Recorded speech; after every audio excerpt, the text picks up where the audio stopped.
La semana pasada comenzamos a tratar con ustedes el tema del Obamacare, o sea, el proyecto de ley, ya es una ley, de transformar el cuidado de la salud, el seguro de salud y todo lo que tiene que ver con la protección de la población norteamericana, llevado hasta el Congreso por el presidente Obama como uno digamos, de sus principales emblemas de campaña, algo que lo sustentó y lo ayudó a subir a la presidencia. Él cumplió con lo prometido, pero desde luego sabíamos en aquel entonces y seguimos conociendo de que tiene una gran resistencia en sus contrincantes políticos, el Partido Republicano. Todavía hoy en día este tema se sigue debatiendo en todos los estratos sociales de los Estados Unidos. La semana pasada les informábamos sobre una decisión en la Suprema Corte de Justicia debatiendo básicamente la constitucionalidad o no de dicha ley. La Suprema decidió con un estrecho margen, 5-4 fue la votación, aprobar la ley, aprobar digamos, declararla constitucional. El principio constitucional de la ley, aunque sin embargo sí, anuló algunas otras cosas o modificó algunas cosas. Por ejemplo, una de las cosas, de los puntos principales contenidos en dicha ley que se discutía, era que el proyecto del Obamacare pretende...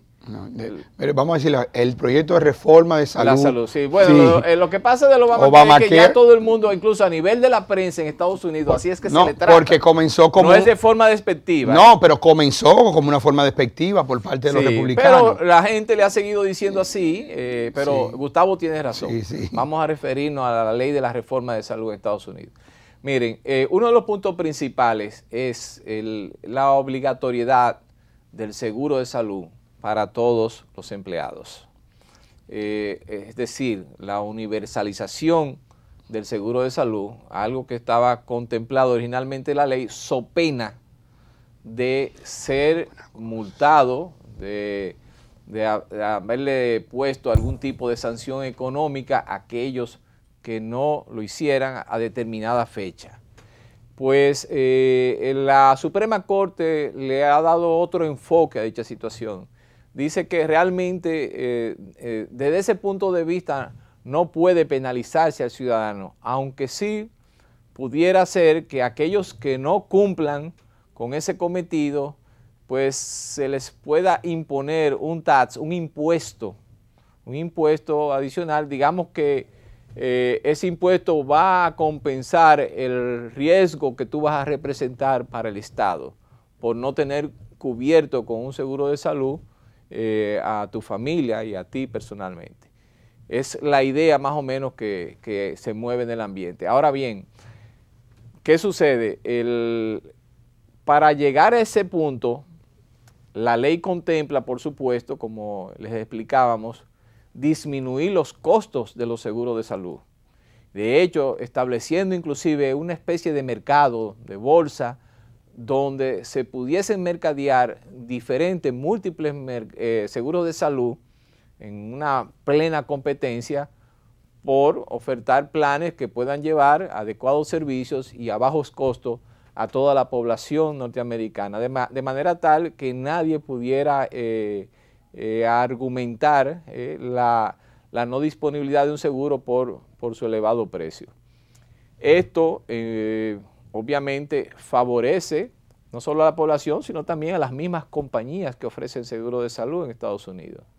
Sin embargo, hay un aspecto detrás de esto político que sigue sobre el tapete, y sobre todo que en Estados Unidos hay elecciones en el próximo mes de noviembre.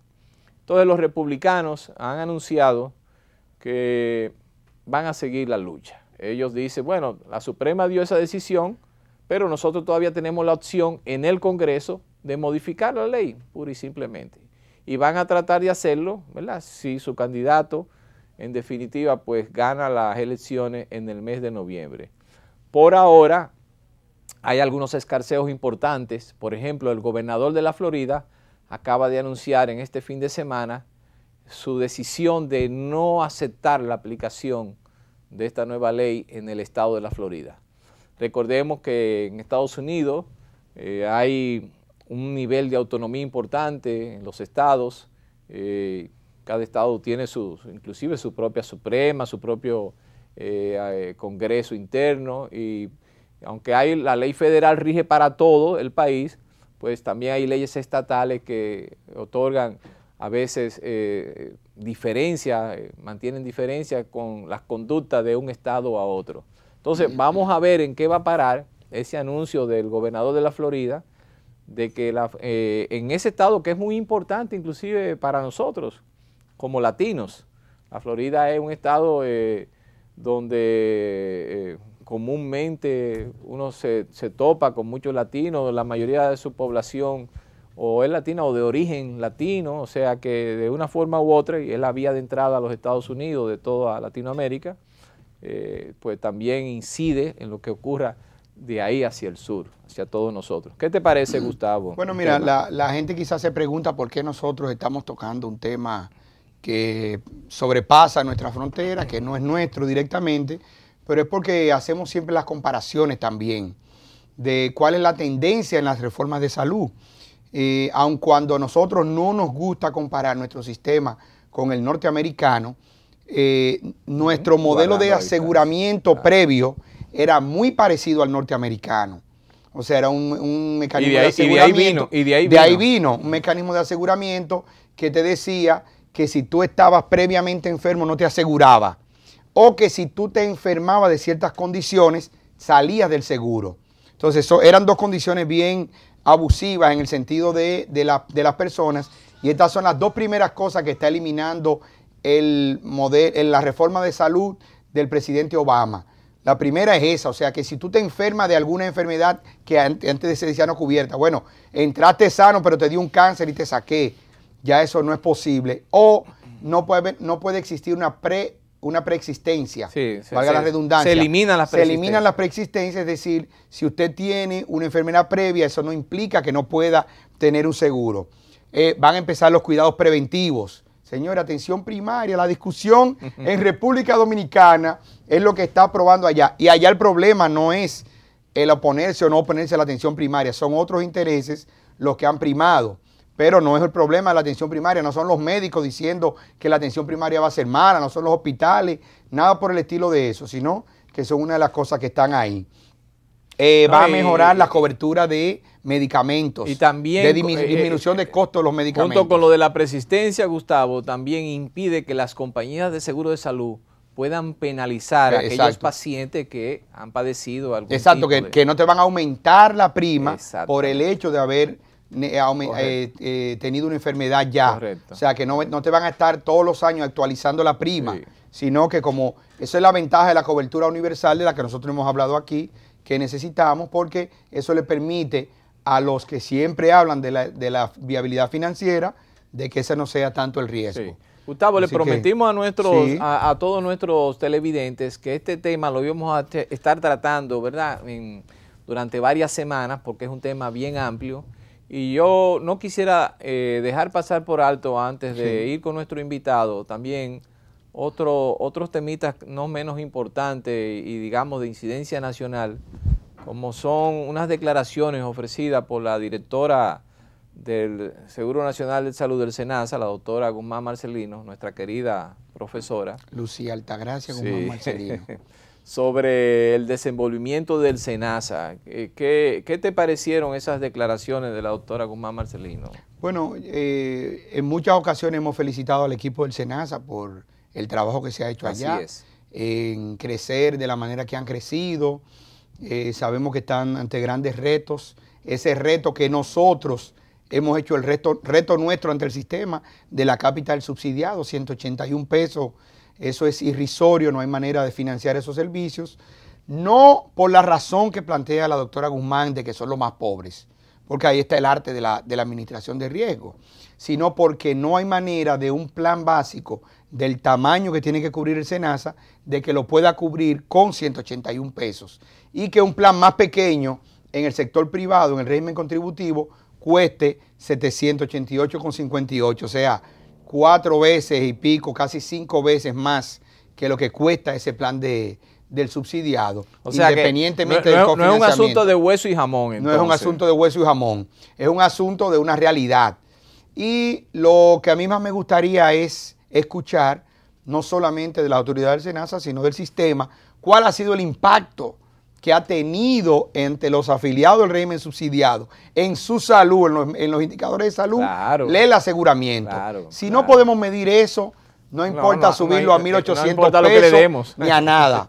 Si no podemos decirle, bueno, mira, antes lo que teníamos era esto y ahora tenemos esto. Tenemos estos diabéticos controlados, hemos disminuido estas muertes, hemos tenido estas coberturas. Eso yo creo lo más importante para justificar, independientemente de que no amerita mucho análisis, el justificar eso. No, yo totalmente de acuerdo contigo. Como me decías ahorita, ¿no? Y extrapolando un poquito, mira, me viene a la mente unas declaraciones que dio nuestro señor presidente en el Congreso cuando trató el tema del 4%. Y me parece que nuestro presidente electo también en algún momento lo mencionó. Y es el asunto, bueno, está bien, un 4% para educación se necesita, definitivamente, y es mucho dinero entre comillas. La educación nunca es mucho dinero. Pero más que el 4%, también yo tengo que saber qué yo voy a hacer con ese 4%. Así es. Y tengo que hacer un uso razonable y lógico del mismo. Esto pasa también con el SENASA. La doctora Guzmán, nuestra profesora, yo sé que tiene razón por clamar por mayores recursos para el SENASA. Se necesitan. Eso es indiscutible, Gustavo, no lo podemos negar. Pero me gusta la razón de la profesora cuando era mi profesora. Porque vamos a mejorar la salud de la gente y no porque vamos a garantizar la viabilidad financiera del SENASA. Eran los tiempos que Tati hacía huelga en los hospitales públicos. ya eso pasó, No, pero yo sé que en el fondo me parece que ella debe coincidir con nosotros. Quizás su entrevista con otros medios de prensa. La política. Parece que ella lo dramatizó. Yo confieso que no he tenido la oportunidad de ver completamente a plenitud esa entrevista con otro medio de prensa, no con nosotros, aunque le hemos tramitado una invitación para nuestro programa ya. Claro. Pero es una persona, yo conozco a la doctora Guzmán Marcelino y sé cómo piensa con respecto al sistema y al seguro de salud. Y la responsabilidad que ella tiene en el SENASA precisamente de llevar salud a esa clase más necesitada de nuestro país. O sea que vamos a esperar, Gustavo, a que ella a nosotros a ver si la semana que viene está aquí nos explique bien qué quiso decir con eso. Bueno, Gustavo, yo creo que vamos a pedirle un permisito a nuestros televidentes para cumplir con algunos compromisos y darle paso ya a aprovechar lo más posible a nuestro experto de hoy, el licenciado Bienvenido Cuevas. ¿Okay?